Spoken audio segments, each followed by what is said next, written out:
I need to tell you something I've kept buried for more than 2 decades now. Something that's eaten at me every single day since it happened. My name is John Kellerman, and I'm 55 years old. I've lived most of my life in these northern Maine woods, working as a forest ranger, keeping to myself, living simple. But there's nothing simple about what I'm going to tell you. Nothing simple at all about hiding a creature that shouldn't exist, protecting it like family, and watching everything fall apart when the wrong person found out. It started in December of 2002. That was one of the coldest winters we'd had in 30 years. The kind of cold that gets inside your bones and stays there, that makes the trees crack like gunshots in the middle of the night. I was 43 then, divorced for about 5 years, no kids, living in a cabin about 12 miles outside of Ashford Falls. Population 800 and change. The kind of town where everybody knows everybody, and secrets don't stay secret for long.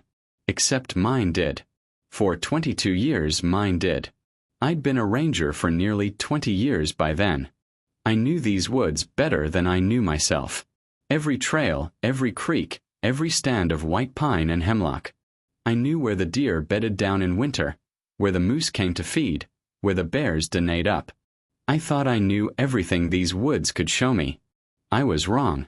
It was late afternoon, December 14th. The sun was already going down, that thin winter light filtering through the bare branches, turning everything blue and gray. Temperature was maybe 10 degrees. Wind howling out of the north. I was checking the southern boundary line, looking for poacher signs, when I heard it. This sound. Low and broken, almost like crying, but not quite human. Not quite animal either. Something in between that made every hair on my body stand up. I should have turned around right then. Should have gone back to my truck and driven home and forgotten I ever heard it. But I've never been smart that way. I've always had this need to know, to understand.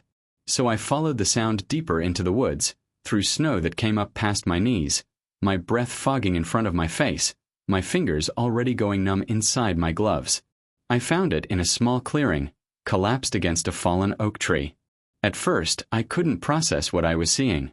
My brain just refused to accept it. Too tall to be a man, maybe 7 feet, even hunched over like it was. Skeletal thin, covered in patches of matted fur and exposed gray skin. Antlers growing from its skull, massive and twisted, some of them broken off. Its face was the worst part. Elongated, almost like a deer's skull, but with human eyes.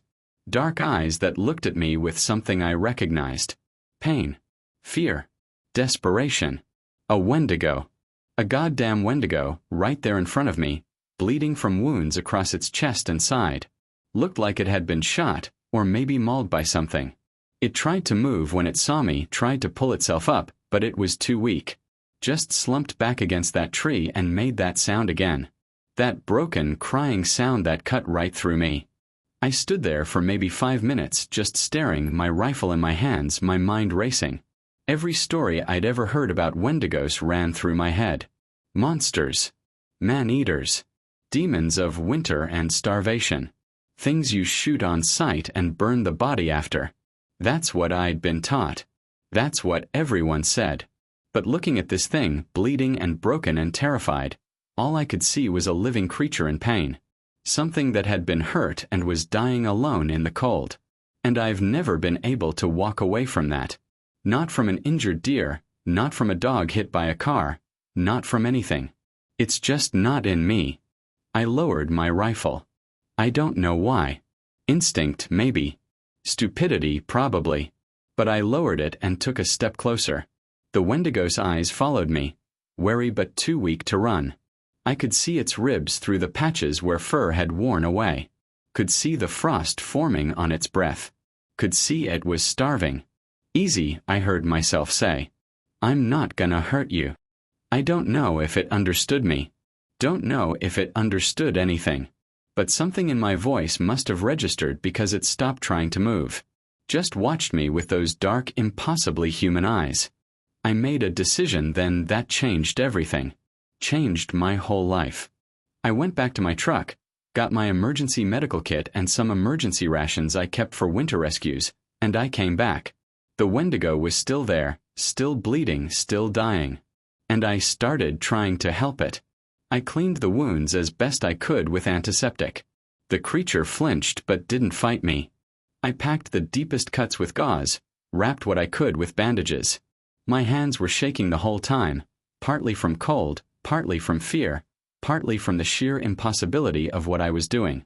When I opened one of the ration packs, the Wendigo's eyes locked onto it with an intensity that broke my heart. I held it out, and after a long moment, it took it from my hand with fingers that were too long, too sharp, but surprisingly gentle. It ate slowly, carefully, like it was afraid the food would disappear if it moved too fast.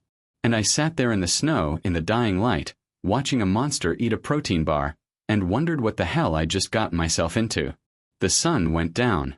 The temperature dropped further. The Wendigo was still too weak to move on its own. I knew if I left it there, it would be dead by morning. And I couldn't do that. God help me, I couldn't do that. "Can you walk?" I asked. It looked at me. Tried to stand. Got about halfway up before its legs gave out. I caught it before it fell, felt how light it was, how fragile despite its size. Just skin and bone and suffering. I made another decision. One I'd question every day for the next 22 years. I helped it up, got its arm over my shoulder, and I started walking it back toward my cabin. Through the snow, through the darkness, through the cold that wanted to kill us both. Step by step, taking breaks when it couldn't go further, moving again when it could. It took us almost 2 hours to cover a mile. By the time we reached my cabin, we were both nearly frozen. But we made it. I got it inside, into the warmth, into the light. And when I closed that door behind us, I sealed my fate. I was now a man hiding a Wendigo. And there was no going back. That first night, I didn't sleep at all. I couldn't. I sat in my old rocking chair with my rifle across my lap, watching the Wendigo where I'd laid it near the wood stove, wrapped in every blanket I owned. Just watching and trying to process what I'd done. The creature barely moved, just its chest rising and falling, slow and shallow. A few times it opened its eyes and looked at me, and I'd see that same wariness, that same confusion. Like it couldn't figure out why I hadn't killed it yet. The cabin was small, just 2 rooms really. The main living area with the kitchen corner and wood stove, and my bedroom in the back. 1,200 square feet of rough pine and stone, built back in the 50s by some hermit who'd wanted to get away from the world. I'd bought it cheap 10 years earlier for the same reason.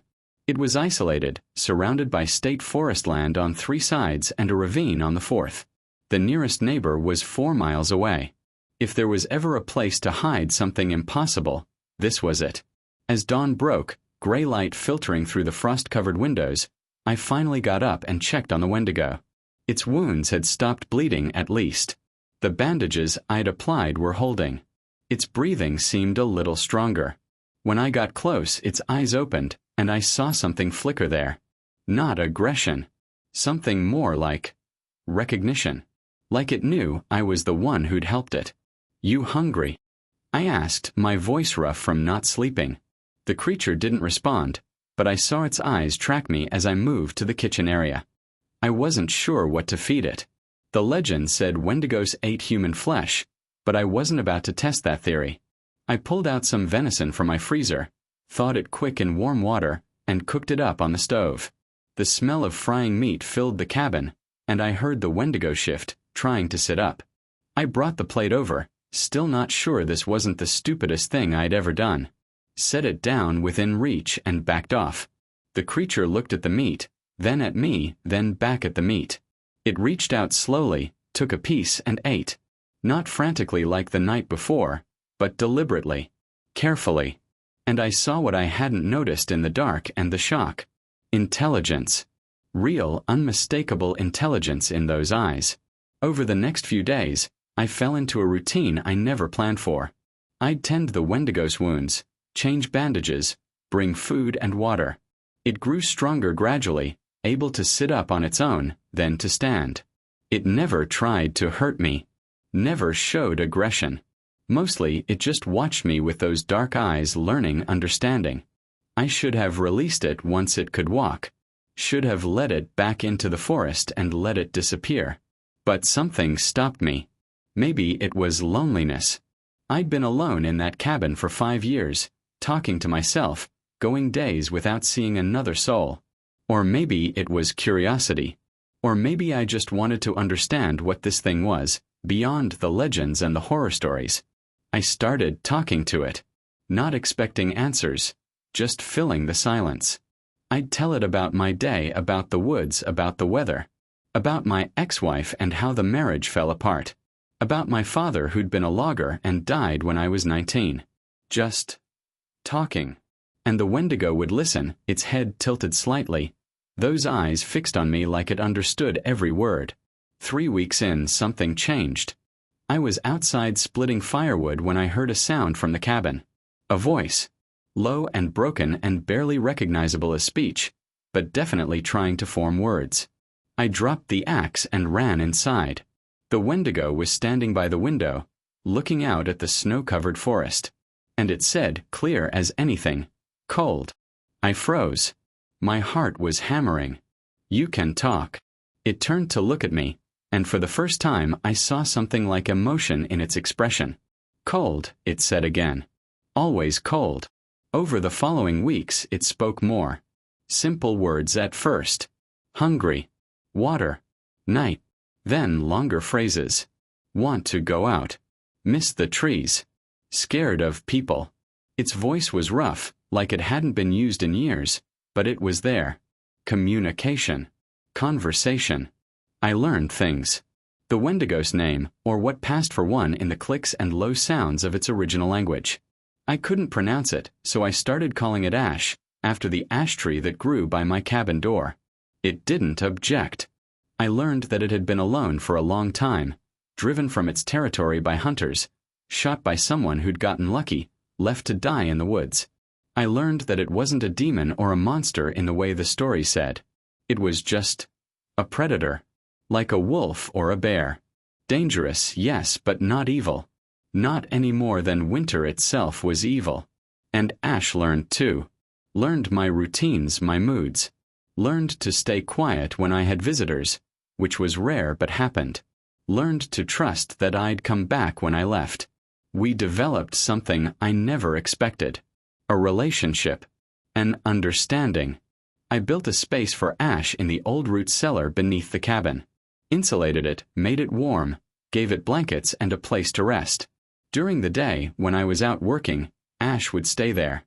At night, when I was home, it would come up and we'd sit by the fire. Sometimes I'd read aloud from books. Sometimes we'd just sit in silence, watching the flames.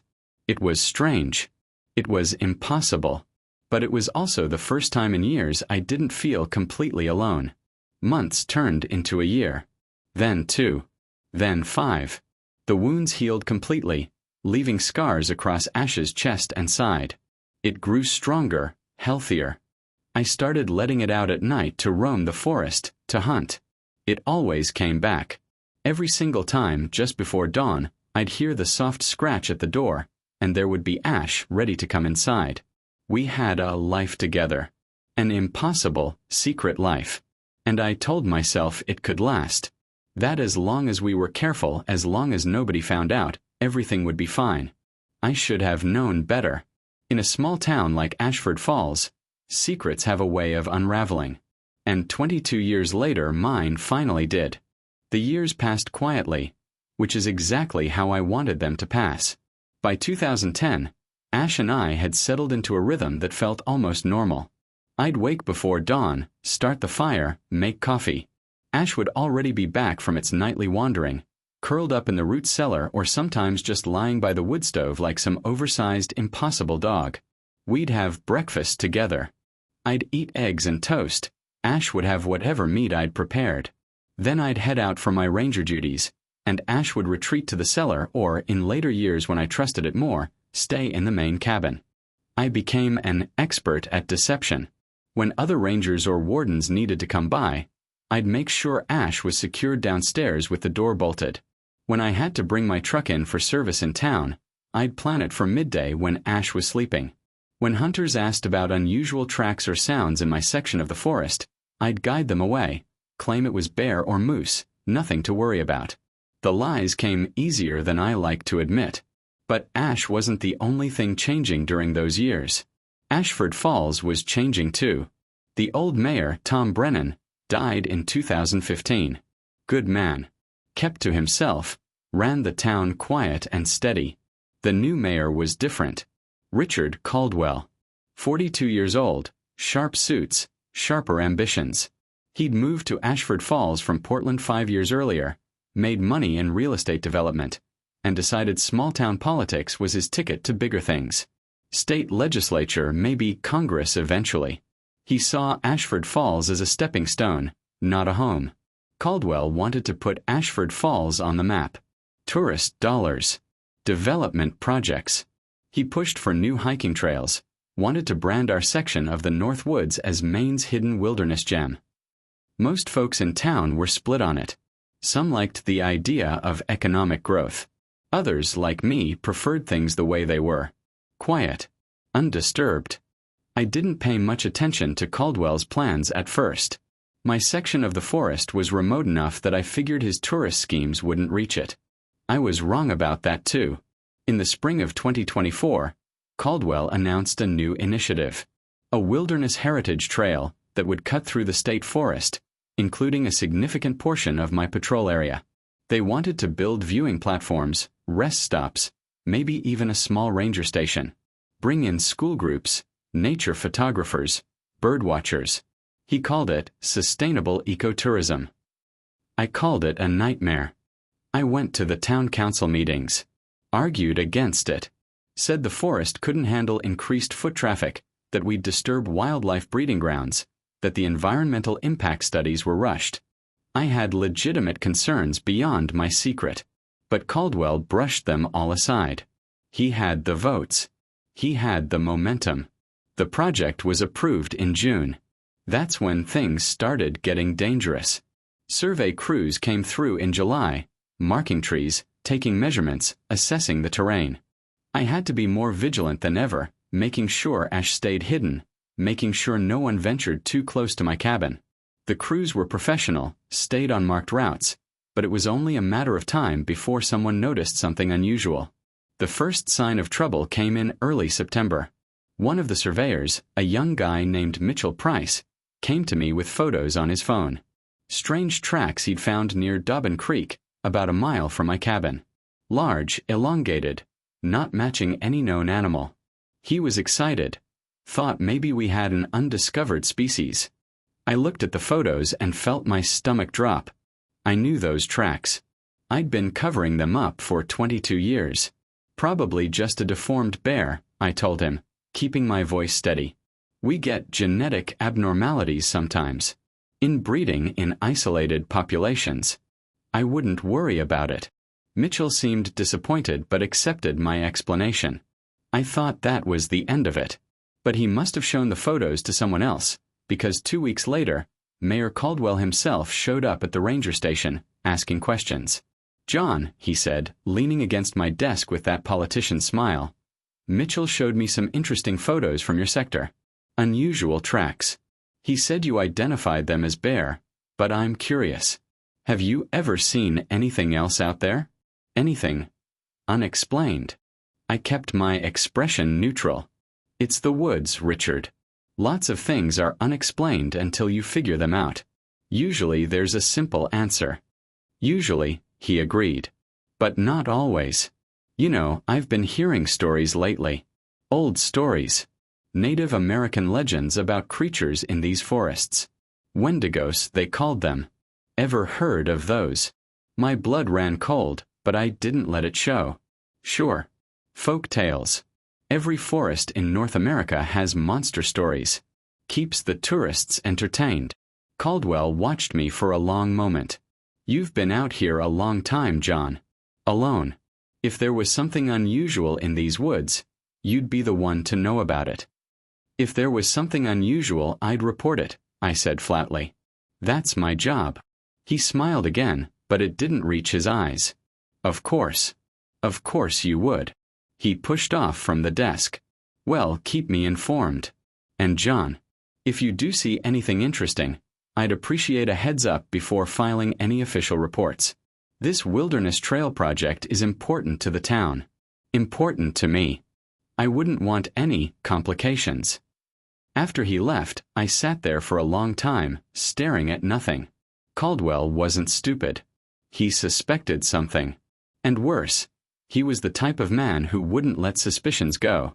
He'd dig. He'd investigate. He'd keep pushing until he found what he was looking for. I went home that evening and found Ash waiting by the fire.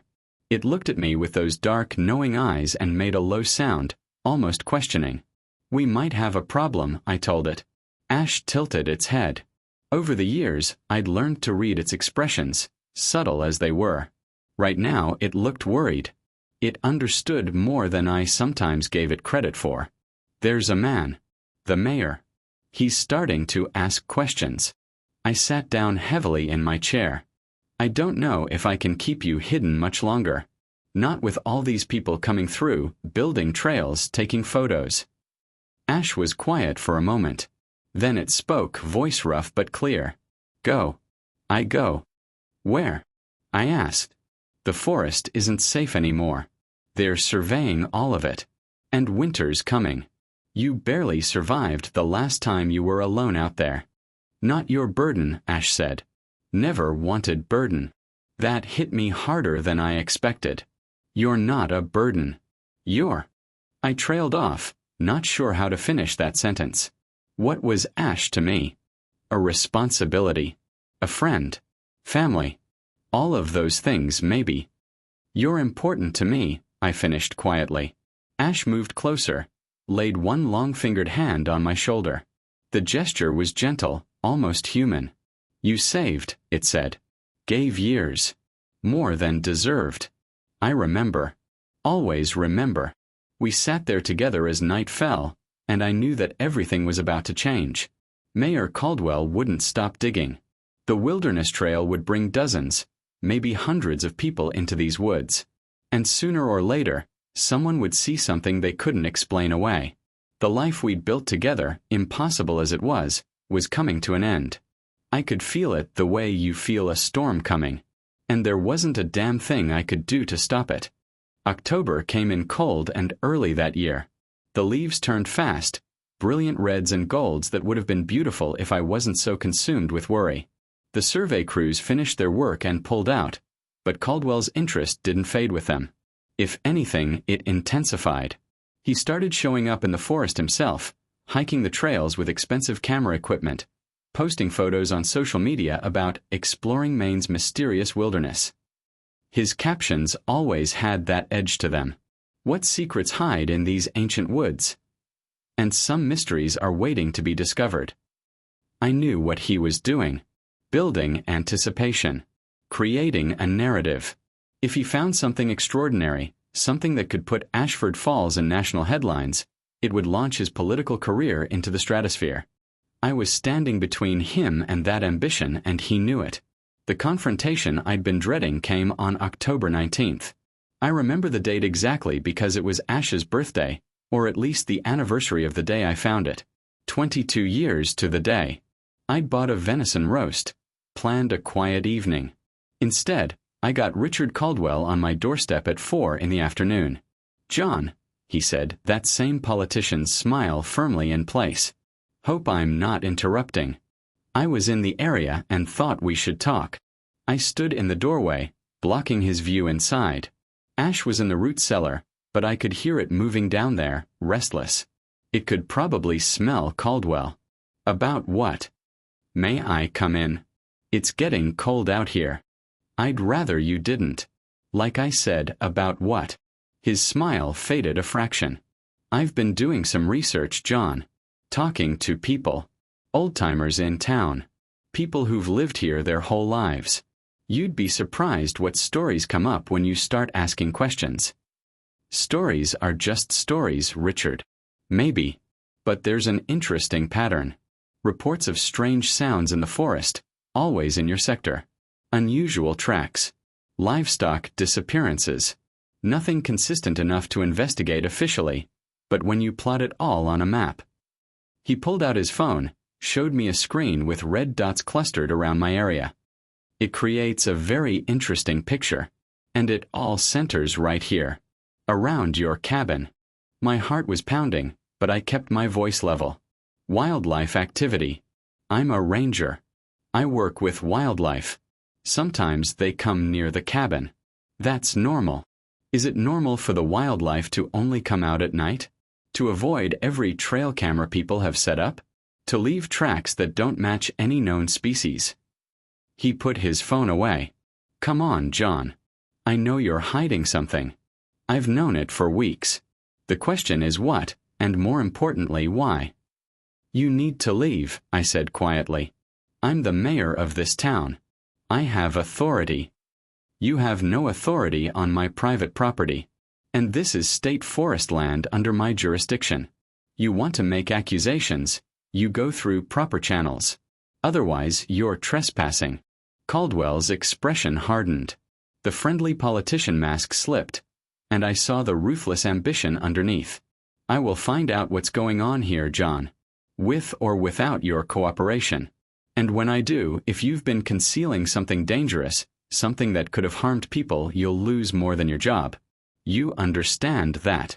Get off my property. He held my gaze for a long moment, then turned and walked back to his truck. But before he got in, he called back. I'm setting up surveillance cameras. Legal ones on public land surrounding this area. If there's something out there, I'll catch it on film. And when I do, the whole world is going to know about it. He drove away, leaving me standing in the doorway, cold sweat running down my back despite the October chill. I went inside and down to the root cellar. Ash was standing near the far wall, tense, alert. He knows, I said. Maybe not what exactly, but he knows something is here. And he's not going to stop until he proves it. Ash made a low sound, somewhere between a growl and a sigh. Then I go. Tonight. No more risk for you. And go where? Ash, you can't just disappear into the forest. It's not like before. There are cameras now, drones, GPS tracking. Someone will find you. Better than here. Better than you losing everything. I wanted to argue, but the truth was, Ash was right.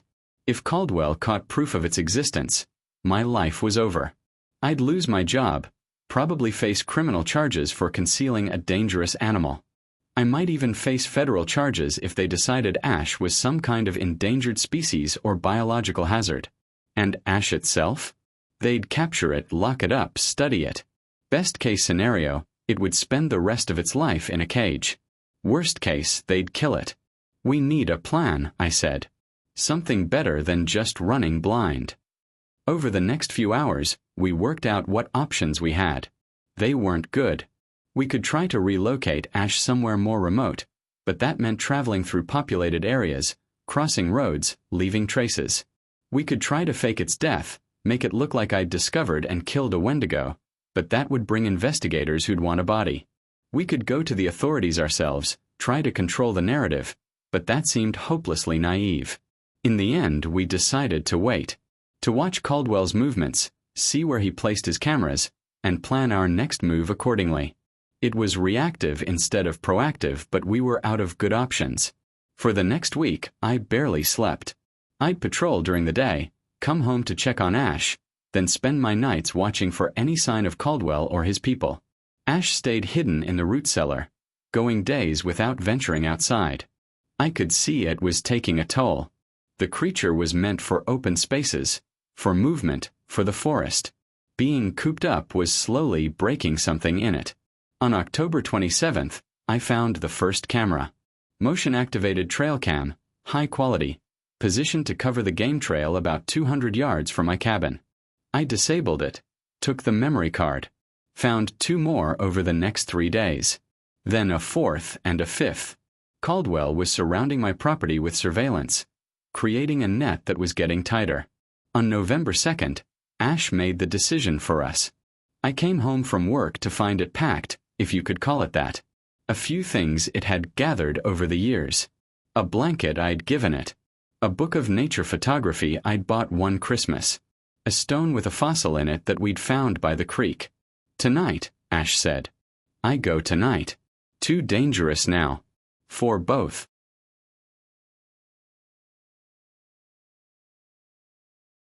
I wanted to argue. Wanted to find some solution I'd missed.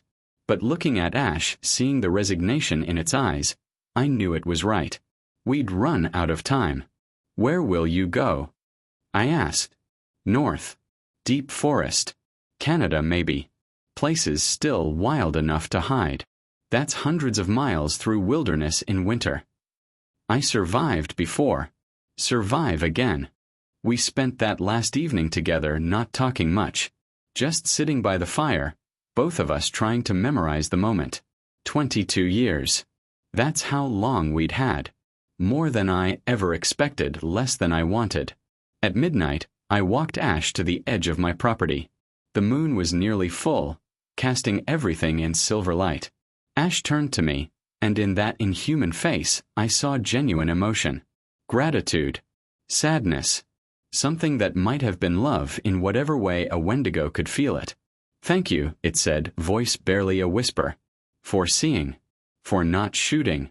For years of kindness. Take care of yourself, I managed to say around the lump in my throat. Be careful. Be smart. And if you ever need anything. I know. You gave everything already. More than deserved.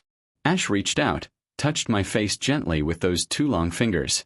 Then it turned and disappeared into the forest, moving silent as shadow. I stood there until I couldn't see it anymore, until even the sound of its movement faded into the night.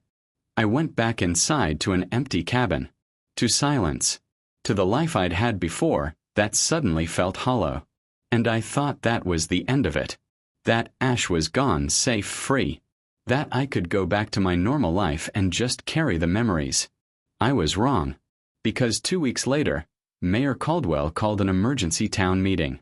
And when I walked into that meeting, I saw it on the screen behind him. A photograph. Grainy, taken at night, but unmistakable.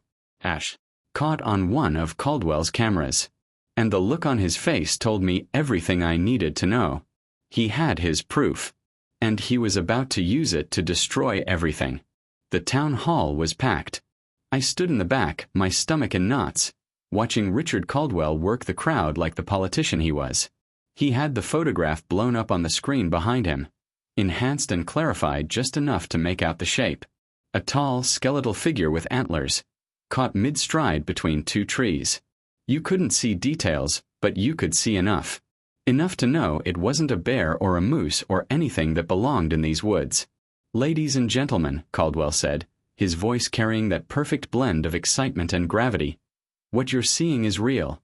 This photograph was taken 4 nights ago on state forest land, approximately 3 miles northeast of the Dobbin Creek trailhead. This is not a hoax. This is not a costume.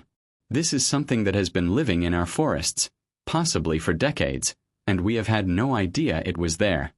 The crowd erupted in noise. Questions, exclamations, disbelief. I saw fear in some faces, excitement in others. Old Mary Henderson clutched her purse to her chest like the creature might burst through the walls. Young Tommy Watts had his phone out, probably already posting about it online. Caldwell raised his hands for quiet. I know this is shocking. Believe me, I was skeptical myself when we first started finding evidence. But after weeks of investigation, after consulting with wildlife experts and cryptozoologists, we believe we may have discovered a living specimen of what Native American legends call a Wendigo. More noise. More questions. I felt like I couldn't breathe. 3 miles from Dobbin Creek. That was Ash's route north. It must have passed through the area where Caldwell had set up cameras. One mistake. One moment of bad luck after 22 years of caution. Now, I want to be clear, Caldwell continued. We have no evidence that this creature is dangerous to humans. There have been no attacks, no confrontations. But we also don't know what it is, what it needs, or why it's here. That's why I've contacted state wildlife authorities and the University of Maine Zoology Department. We'll be launching a proper scientific investigation starting next week. Sheriff Tom Brady stood up from the front row. Richard, with all respect, if there's a large predator of unknown species in our forests, shouldn't we be thinking about public safety first? Maybe close the trails until we know more. Absolutely, Tom. I'm implementing a temporary closure of all hiking trails in the affected area starting tomorrow. We'll also be posting warnings at all trailheads and increasing patrols." "And what about hunting it?" someone called out from the crowd. I recognized the voice. Dale Pritchard, local hunter, thought of himself as some kind of backwoods expert. "If it's dangerous, we should be organizing a hunt. Take it down before it hurts someone." No. The word came out of my mouth before I could stop it. Everyone turned to look at me. I stepped forward, my heart pounding. "No hunting.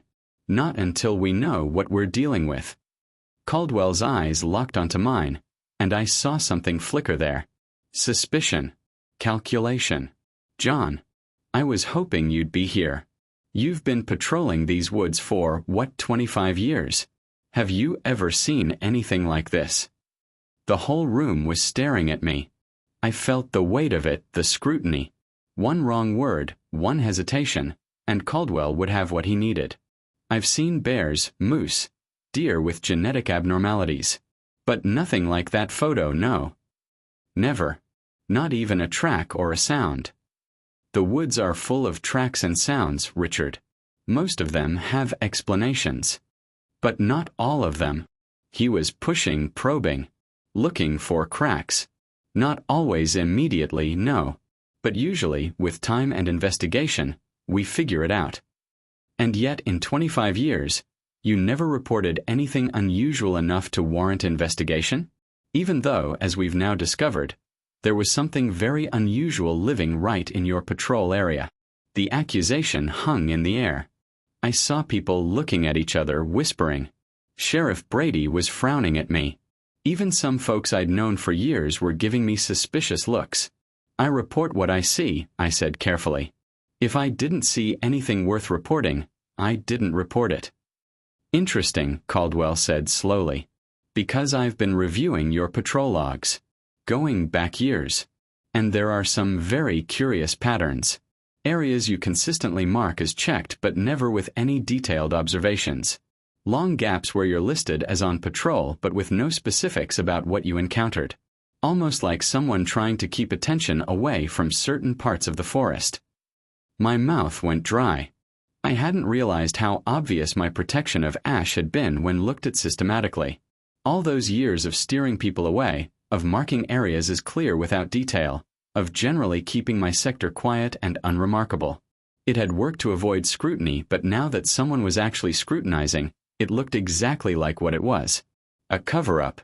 "Are you accusing me of something, Richard?" "I'm just saying it's strange. A creature possibly living in these woods for years, maybe decades, and our head ranger never noticed anything. Never reported anything. Never raised any concerns. Some people might find that suspicious. Some people might also understand that the woods are vast, and that even experienced rangers can't see everything that happens in them," I shot back. Sheriff Brady stood up again. "Maybe we should table this discussion and focus on the immediate issue. John, regardless of past patrols, what's your professional opinion now? Is this creature dangerous?"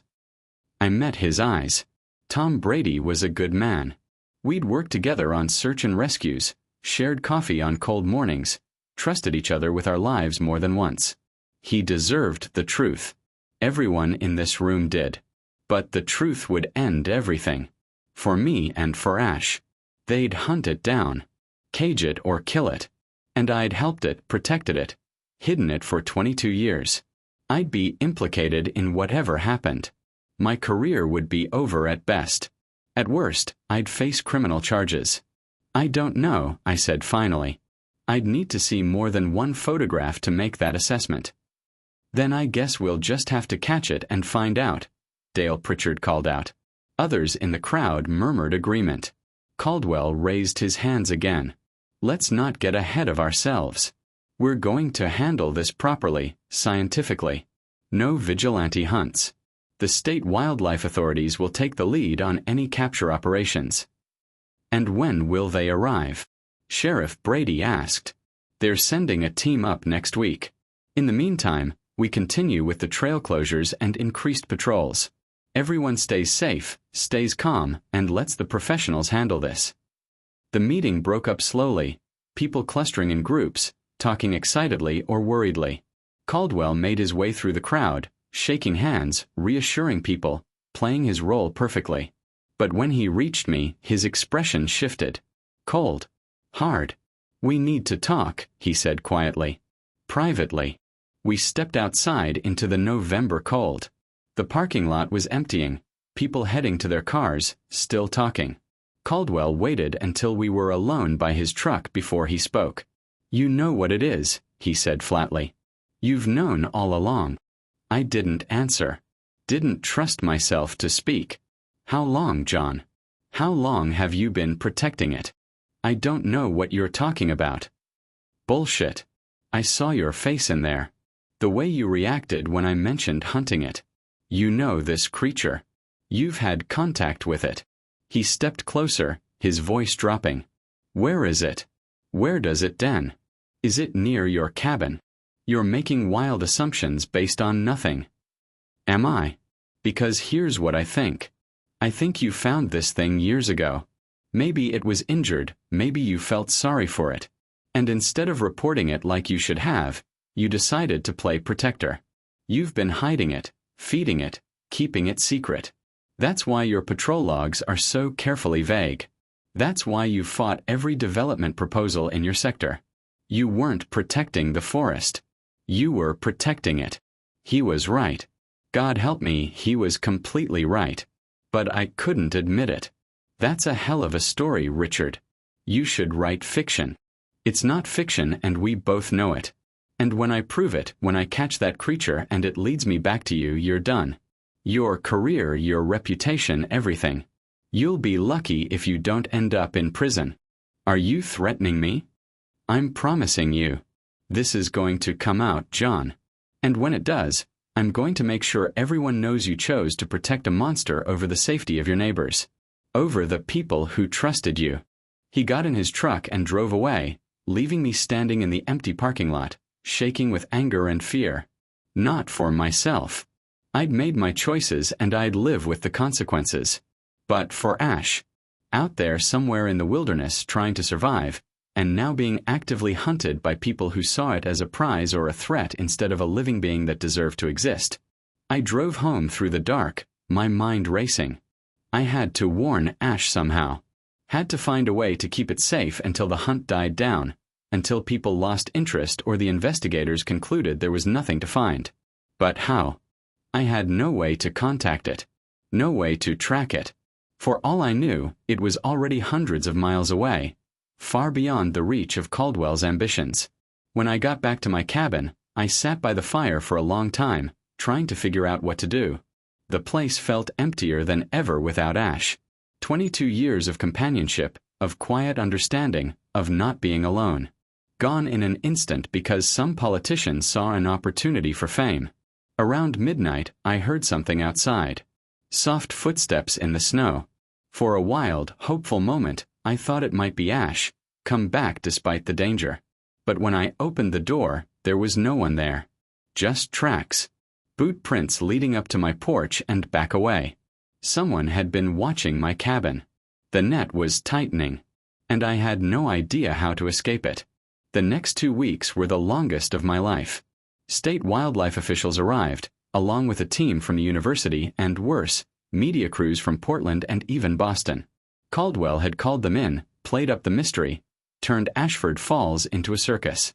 Suddenly, our quiet little town had reporters on every corner, cameras following search teams into the forest, helicopters doing aerial surveys. The Maine Wendigo became national news. They set up a command center at the town hall, brought in thermal imaging equipment, motion sensors, even drones with night vision cameras. The forest that had been my sanctuary, my home, was now under siege. I watched them spread out across the woods I'd protected for 25 years, trampling through sensitive areas, disturbing wildlife, all in pursuit of one creature they saw as a scientific marvel or a dangerous predator, depending on who you asked. I went through the motions of my job, attended briefings, shared information about terrain and wildlife patterns, all the while being watched by Caldwell and his people, suspicion following me everywhere. Sheriff Brady pulled me aside on the third day of the search. John, I need to ask you something straight.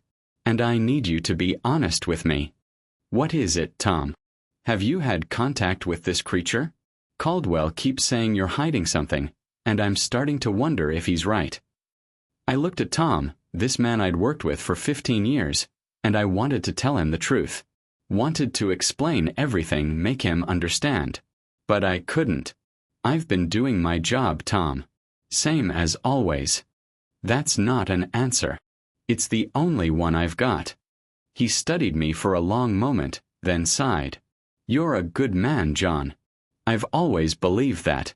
But if you're mixed up in this somehow, if you know where this thing is, you need to come clean before it gets worse. There's nothing to come clean about. He didn't believe me. I could see it in his eyes. But he didn't push further, just walked away shaking his head. I was losing allies. Losing trust. The life I'd built in Ashford Falls was crumbling, and there was nothing I could do to stop it. On the 8th day of the search, they found something. A den site about 6 miles north of my cabin, in a deep ravine near the Canadian border. Signs of recent habitation. Fur caught on branches. Bones from deer kills. They called in trackers, set up cameras, prepared for a capture operation. I knew it was Ash's old territory. A place it had told me about, where it used to shelter before I found it. The fact that it had gone back there meant it was desperate, running out of options. And now they knew where to look. I tried to get ahead of them. I volunteered to scout the area, hoping to find Ash first and warn it somehow. But Caldwell shut me down. I don't think so, John, he said in front of the whole search team. Given some concerns about your past patrol reports, I think it's best if you sit this one out. We wouldn't want any complications. The implication was clear. He was publicly accusing me of being compromised. The other rangers and officials looked uncomfortable, but no one defended me. I was being isolated, systematically cut off from any way to help Ash. That night I broke protocol. I waited until the search camp was quiet, then I grabbed my pack and headed into the forest alone. I didn't care about the consequences anymore. I had to find Ash before they did. Had to warn it, help it escape something. The temperature had dropped below freezing.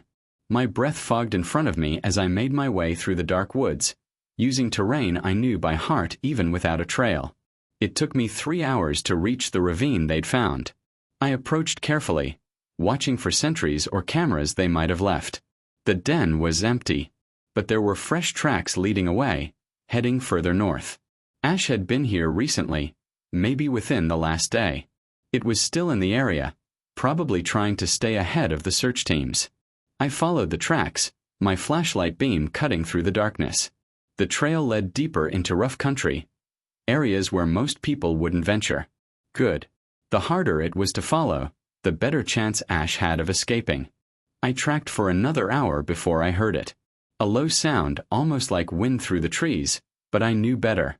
I turned off my flashlight and waited, letting my eyes adjust to the moonlight filtering through the canopy. Ash. I called softly. Ash, it's me. John. Movement in the shadows ahead. Then Ash emerged from behind a massive hemlock tree, and I nearly cried at the sight. It looked thin, worn down. The good weight it had gained over 22 years of regular food and shelter was gone. It was surviving, but barely. You shouldn't be here, Ash said, its voice hoarse. They following you. I came alone. I had to warn you. They found your old den. They're organizing a major search operation. Thermal imaging, trackers, the works. You need to get further away. Cross into Canada if you can. Too late for that. Ash moved closer, and I saw what I hadn't noticed before. A wound on its leg, fresh and bleeding. They shot at me. Yesterday. With tranquilizer.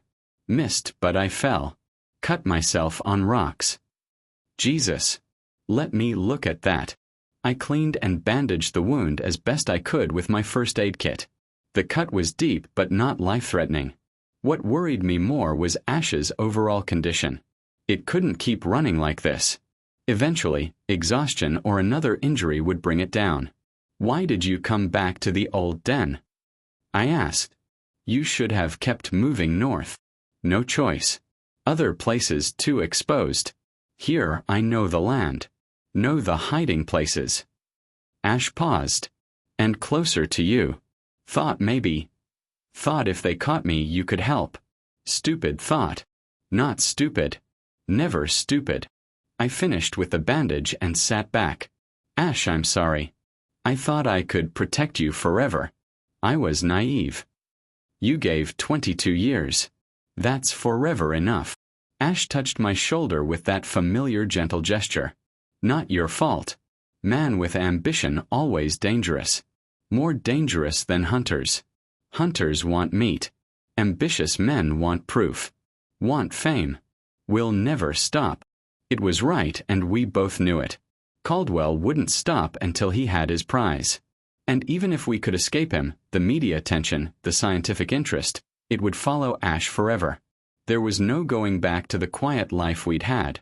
What do we do? I asked, though I already knew there wasn't a good answer. Ash was quiet for a long time, looking up through the trees at the stars barely visible through the canopy. Finally, it spoke. You go back. Continue life. Tell them you never found me. Tell them I'm gone far away won't be problem. And you? I run. As far as can go. Deep wilderness where men don't follow. Alaska maybe. Somewhere can survive even alone. You'll die out there. Maybe. But free. Better than cage. Better than being show for ambitious man. I wanted to argue, but what could I say? Ash was right. This was the only way.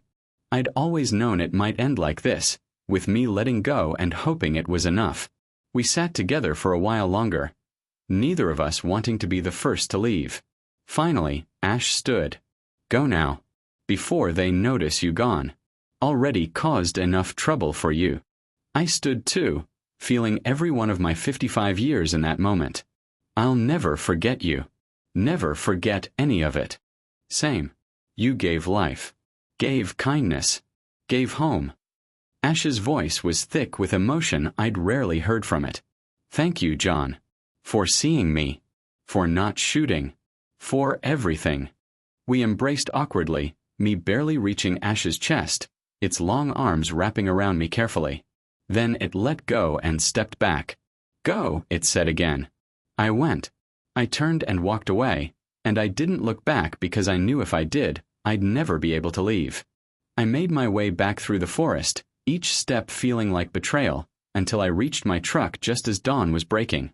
I drove back to town expecting to be confronted, questioned, maybe even arrested. But everyone was too focused on the search to notice I'd been gone. Caldwell was holding a press conference, announcing they had narrowed the search area and expected to make contact with the creature within 48 hours. I went home to my empty cabin and tried to prepare for whatever came next. Tried to make peace with the choices I'd made and the secrets I'd kept. But I should have known that peace wasn't what was coming. Not yet. Because 3 days later, the news broke. They'd found Ash. And what Mayor Caldwell did next changed everything in ways I never imagined. They found Ash on November 21st, just after dawn. I wasn't there when it happened. Caldwell had made sure I was stuck doing paperwork at the ranger station, filling out reports that didn't need filling, anything to keep me away from the search area. I heard about it through the radio chatter, rangers reporting a sighting, then tranquilizer deployment, then finally the words I'd been dreading, target secured. We've got it. I dropped everything and headed for the staging area, but by the time I arrived, they'd already transported Ash. Caldwell was there, triumphant, surrounded by cameras and reporters. He'd gotten what he wanted. His name would be attached to this discovery forever. The man who captured a living Wendigo. Where is it? I demanded, pushing through the crowd to reach him. Caldwell turned to me with that politician's smile, but his eyes were cold. Secure location. Under heavy sedation.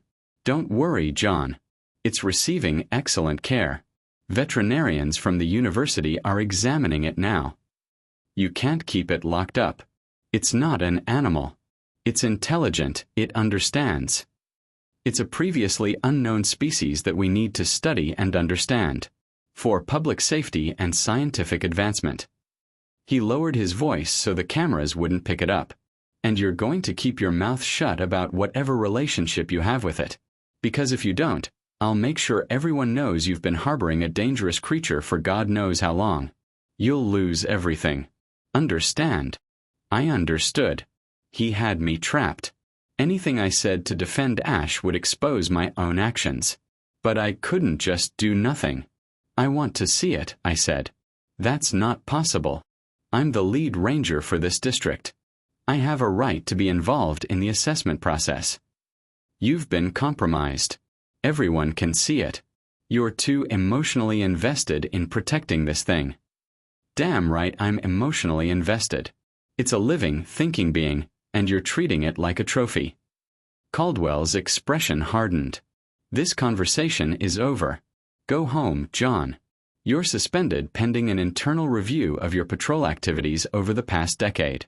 Paid suspension, so count yourself lucky. But you're off this case and out of this forest. If I see you anywhere near the search area or the holding facility, I'll have you arrested for interfering with an official investigation. He turned back to the cameras, back to his moment of glory, leaving me standing there helpless. Sheriff Brady appeared at my elbow, his expression pained. Tom, please. You have to help me. They can't keep it locked up like this. John, I can't. Caldwell's got state authority backing him. This is out of my hands. He hesitated. But for what it's worth, I believe you. About the creature being more than just an animal. I saw the footage from the capture. The way it looked at the camera when they tranquilized it. That wasn't a mindless beast. That was someone who understood what was happening. Then help me do something. What can we do? The law's on his side. He found an unknown creature on public land. He's got every right to detain it for study. Even if it's intelligent. Even if it's basically a person. Prove it's intelligent. Prove it's sentient in a way that gives it legal protection. Until then, legally, it's just an animal. He was right, but that didn't make it any easier to accept. I went home, suspended and powerless, while Caldwell paraded his discovery in front of the world. The story exploded. National news, international news, scientific journals, everyone wanted to know about the Maine Wendigo.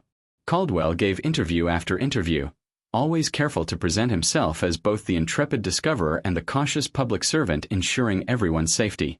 For 3 days, I stayed in my cabin, pacing, planning, trying to figure out some way to free Ash. They'd taken it to a secured facility in Portland, a research lab associated with the university. Heavy security, controlled access, no chance of just breaking in. I thought about going public, telling the full story, but that would only get me arrested and wouldn't help Ash at all. On the 4th day, I got a visitor. Dr. Sarah Chen, one of the veterinary researchers working on Ash's case. She knocked on my door at dusk, looking nervous and exhausted. Mr. Kellerman, I need to talk to you. May I come in? I led her inside, wary. If you're here on Caldwell's behalf. I'm not. I'm here because I'm worried about what's happening, and I think you might be the only person who can help. She sat down at my kitchen table, accepted the coffee I offered. I've been working with the specimen for 3 days now. Running tests, observations, trying to understand its physiology and behavior. And Mr. Kellerman, that creature is dying. My blood ran cold. What? The stress of captivity, the sedation, being separated from its natural environment. Its vital signs are deteriorating. Heart rate irregular, refusing food, showing signs of severe depression. I've seen this before in highly intelligent animals. Elephants, great apes, dolphins. When you take them from their environment and cage them, sometimes they just give up. You have to let it go. I can't.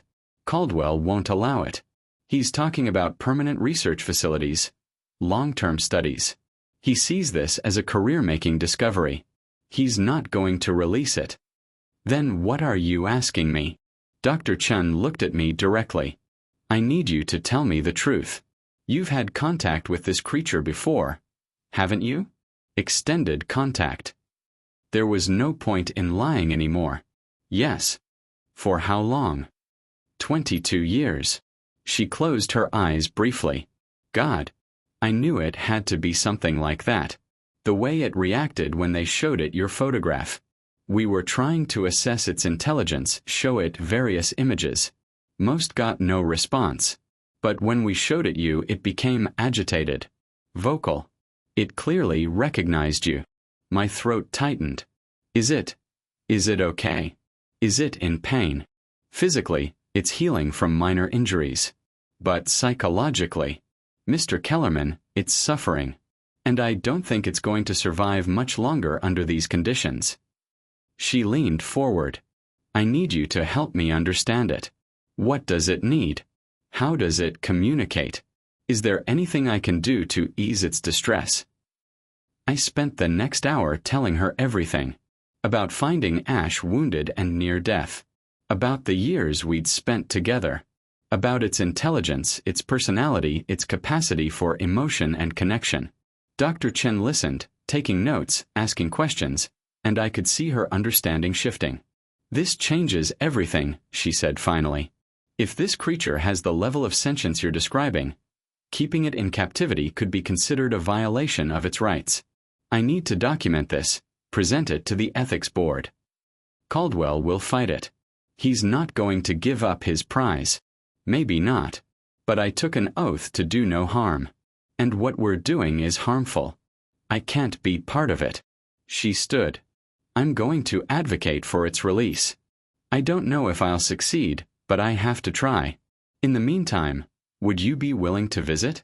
I think seeing you might help stabilize its condition. Caldwell banned me from the facility. I'll get you clearance. Claim it's part of the research protocol. He wants results, and if I say interaction with you might provide valuable data, he'll allow it. 2 days later, I walked into the research facility in Portland, my heart pounding. They led me through sterile corridors to a large observation room. And there, beyond a wall of reinforced glass, was Ash. It was in a large enclosure, maybe 30 feet by 30 feet, with artificial rocks and a few dead trees meant to simulate a natural environment. But it looked nothing like the forest we'd shared. It was a cage, plain and simple. And Ash looked broken. It was lying on the floor, curled up, barely moving. The vital energy I'd known for 22 years was gone. This was what captivity did. What Caldwell's ambition had done. Dr. Chen touched a button, and a speaker crackled to life. You can talk to it. It will hear you. I stepped closer to the glass. Ash. Ash, it's me. It's John. For a moment, nothing. Then Ash's head lifted. Those dark eyes found me through the glass, and I saw recognition. Pain. Relief. It tried to stand, made it halfway before collapsing again. I'm so sorry, I said, my voice breaking. I'm so sorry I couldn't protect you. I'm so sorry this happened. Ash crawled closer to the glass, pressed one long-fingered hand against it. I pressed my hand to the other side, wishing I could feel the warmth, wishing I could break through and pull it out of there. Friend, Ash said, its voice barely audible through the speaker. Missed friend. I'm working on getting you out. Dr. Chen is helping. We're going to fix this. But even as I said it, I could see the truth in Ash's eyes. It was dying. Not from the wounds or the sedation. From the simple fact of being caged. And I didn't know if we could work fast enough to save it. Dr. Chen's voice came through softly. We have about 15 minutes before Caldwell arrives for his daily inspection. Say what you need to say. I talked to Ash for those 15 minutes, telling it about the forest, about the cabin, about everything I could think of that might bring it comfort. And Ash listened, hand still pressed to the glass, eyes never leaving my face. When our time was up, when they had to take me away, Ash spoke one last time. Thank you for trying, John. Thank you for everything. If this is end, at least saw friend one more time. They led me out, and I knew I was running out of time. If we didn't act soon, Mayor Caldwell's discovery wouldn't be a captured Wendigo. It would be a dead one. And his hands would be soaked in blood. Dr. Chen worked fast. Within 48 hours of my visit, she'd compiled a comprehensive report on Ash's cognitive abilities, emotional capacity, and deteriorating health. She presented it to the university's ethics board, arguing that they were holding a sentient being against its will and that continued captivity constituted cruel treatment. The board was split, but enough members were concerned to call for an independent assessment. Meanwhile, I wasn't sitting idle. I reached out to every contact I had. Environmental groups, animal rights organizations, even reached out to some lawyers who specialized in unusual cases. The story was getting traction. People were starting to ask uncomfortable questions about what gave us the right to cage an intelligent creature just because it wasn't human. Caldwell fought back hard. He went on every news show that would have him, spinning the narrative. Public safety. Scientific advancement. The creature's intelligence was being exaggerated. It was dangerous, unpredictable. Releasing it would be irresponsible. He had the backing of state officials who saw economic opportunity in the discovery. Tourism. Research grants. Putting Maine on the scientific map. The battle played out in newspapers, on television, online. Two camps formed. Those who thought Ash should be released, and those who thought it should remain in captivity for study. I gave interviews where I could, carefully acknowledging my prior contact with Ash while emphasizing its peaceful nature, its intelligence, its right to freedom. Mr. Kellerman aided and abetted a potentially dangerous creature for over 2 decades, Caldwell said in one particularly heated news segment. His judgment is compromised. He's emotionally attached to this thing and can't see the bigger picture. The bigger picture. I shot back in my own interview. The bigger picture is that we found an intelligent being and our first instinct was to lock it in a cage and study it like a lab rat. What does that say about us? The public debate raged for 2 weeks. 2 weeks during which Ash continued to deteriorate. Dr. Chun kept me updated. It wasn't eating. Barely responding to stimuli. Its vital signs were becoming more erratic. The medical team was keeping it alive with 4 fluids and nutrients, but everyone knew it couldn't last. If we don't do something soon, Dr. Chen told me over the phone, it's going to die. And it will be on all of us. The breakthrough came from an unexpected source. The Penobscot Nation, Maine's largest Native American tribe, filed a legal petition.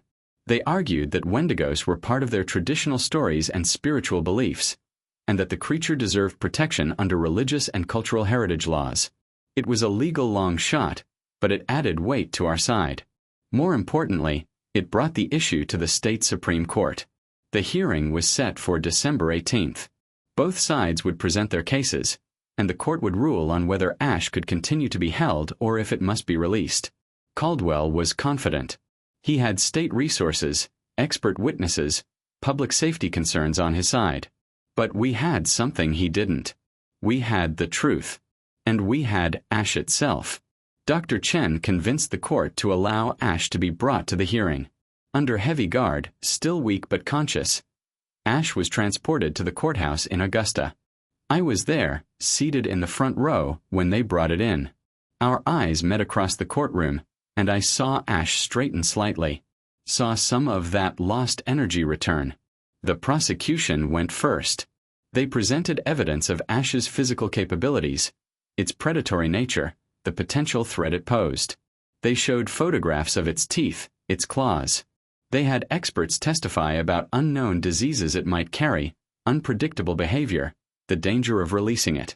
Then it was our turn. Dr. Chun took the stand and systematically dismantled their arguments. She presented her research showing Ash's intelligence, its emotional depth, its capacity for communication. She showed brain scans that revealed cognitive function comparable to humans. She documented its deteriorating health and made it clear that continued captivity would result in death. Then she said something that changed the tenor of the entire hearing. Your Honor, I'd like to request that the subject be allowed to speak. The courtroom erupted. The prosecution objected loudly.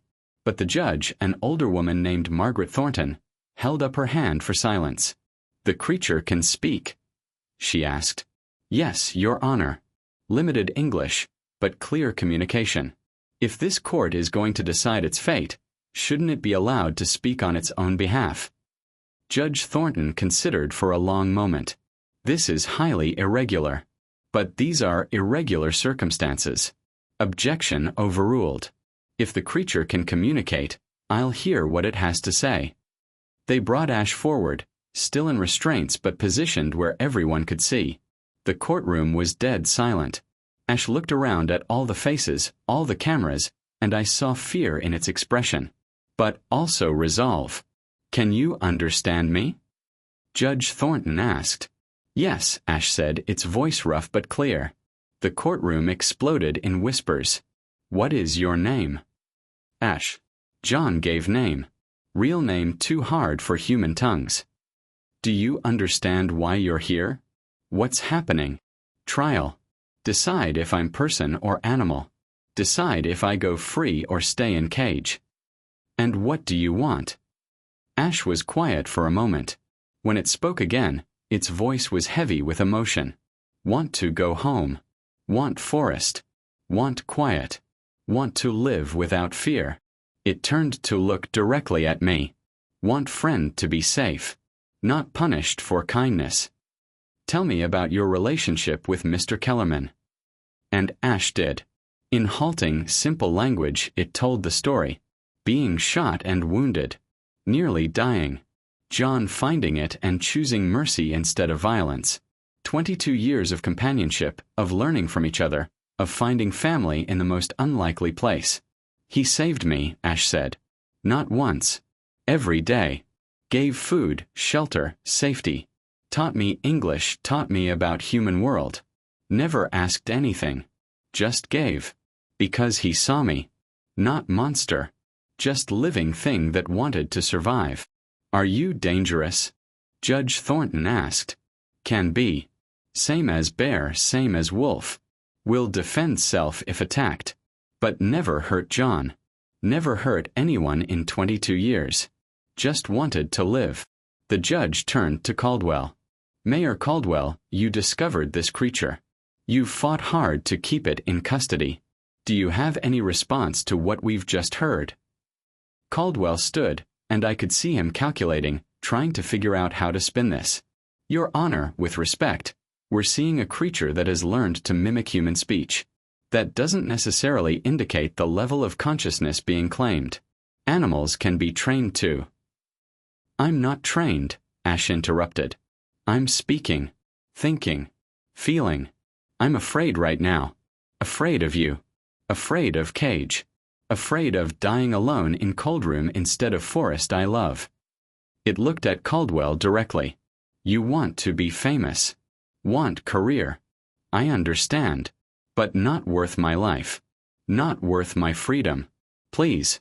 Let me go." The courtroom was silent. I saw several people in the gallery wiping their eyes. Even Judge Thornton looked moved. "I need to deliberate," she said. "Court will recess for 1 hour." That hour was the longest of my life.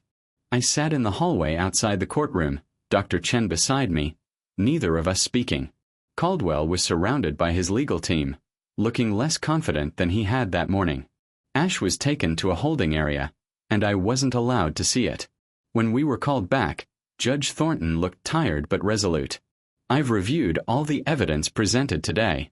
I've considered the legal arguments, the scientific data, and yes, the testimony of the creature itself. This is unprecedented territory. We have no legal framework for a situation like this." She paused. "But we do have principles. The principle that sentient beings have rights. The principle that captivity of thinking, feeling individuals against their will is wrong. The principle that the unknown shouldn't be imprisoned simply because it's unknown." My heart was pounding. Based on the evidence of cognitive function, emotional capacity, and ability to communicate, I'm ruling that continued captivity constitutes inhumane treatment. The creature will be released into a protected wilderness area under monitored conditions. It will be fitted with a tracking device to ensure public safety, and its habitat will be off-limits to human access. Mayor Caldwell, your discovery will be recognized in the scientific record, but the creature itself will not be subjected to further captivity or study without its consent. The courtroom erupted. Caldwell was on his feet, objecting, arguing, but Judge Thornton's gavel came down hard. My ruling stands. This hearing is adjourned. They released Ash 3 days later. Dr. Chen and I were there, along with wildlife officials and, reluctantly, Caldwell. They'd chosen a remote area in the Allagash Wilderness, hundreds of thousands of acres of protected forest in northern Maine, as isolated as you could get while still being reachable if something went wrong. They removed Ash's restraints at the edge of the forest. It stood there for a moment, breathing in the cold December air, looking at the trees, the snow, the open sky. Then it turned to me. "Thank you," it said simply. "For everything. For all of it. Be safe," I managed to say. "Be smart. Stay deep in the wilderness where they can't reach you. We'll miss you. Miss home. Miss fire and books and coffee smell in morning. I'll miss you too." Ash reached out, touched my face gently. That familiar gesture I'd seen 1,000 times. Then it turned and walked into the forest, moving with grace and purpose I hadn't seen since before the capture.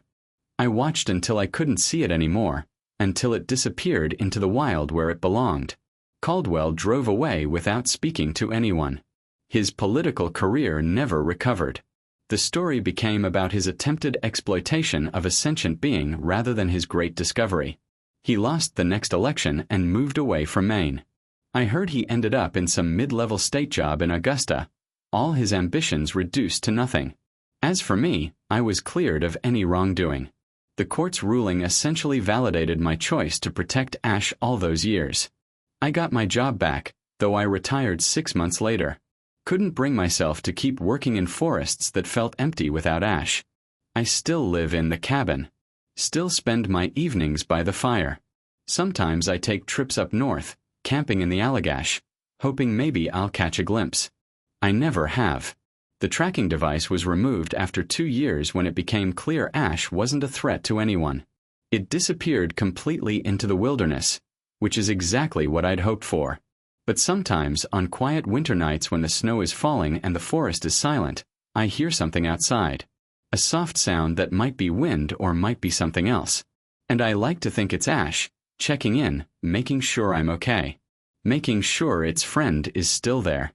I'm 77 now. Been more than 20 years since all this happened. Most people have forgotten about the Maine Wendigo.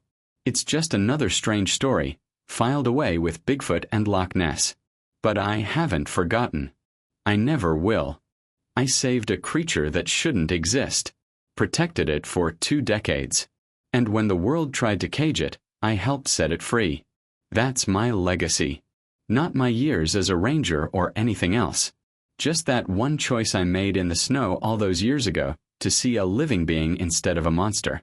To offer help instead of harm. And you know what? I'd do it all again.